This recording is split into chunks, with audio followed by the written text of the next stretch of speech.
तेरी गुटकी से वह भाग गए, तेरे गरजने का शब्द सुनते ही वह उतावली करके बह गया। शुक्रवार 23 जून 2023। आज के मनन के लिए मैंने आप ही के लिए चुना है पहला शमूएल अध्याय 7 और उसका 8वां वाक्य। और इस्राएलियों ने शमूएल से कहा, हमारे लिए हमारे परमेश्वर यहोवा की दुहाई देना ना छोड़, जिससे वे हमको पलिश्तियों के हाथ से बचाए। आपका दिन आशीषित हो।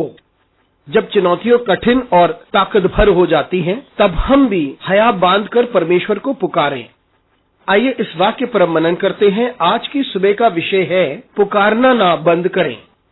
ये उस समय की परिस्थिति है जब परमेश्वर के लोग परमेश्वर के पास वापस लौट आए और वे सारे काम जो उनके लिए भले नहीं थे उनसे वे दूर हो गए थे और उसकी वजह से वे परमेश्वर से दूर हो गए थे। और अब जब शमूएल ने उन्हें पुकारा और उनसे कहा कि वे परमेश्वर के पास लौट आए, तो उन्होंने ऐसा ही किया और उन्होंने प्रार्थना की। और उस वक्त जब वे मिस्पा में इकट्ठा हुए, तब फिलिस्तियों को पता चला कि वे वहां पर इकट्ठा हो रहे हैं। तब फिलिस्ती उन पर आक्रमण करना चाहते थे और उन्हें पराजित करना चाहते थे। और ऐसे समय पर जब वे परमेश्वर के पास वापस लौट आए थे और वे प्रार्थना कर रहे थे और वे प्रभु के सामने उपवास भी कर रहे थे और उन्हें महसूस हुआ कि फिलिस्ती कितने शक्तिशाली हैं, इसलिए उन्होंने शमूएल से आग्रह किया कि वे निरंतर परमेश्वर को पुकारता रहे, प्रार्थना करता रहे और परमेश्वर को निहारता रहे। और उन्होंने शमूएल से कहा कि वे परमेश्वर को पुकारना बंद ना करें। और तब हम देखते हैं कि शमूएल वहां से गया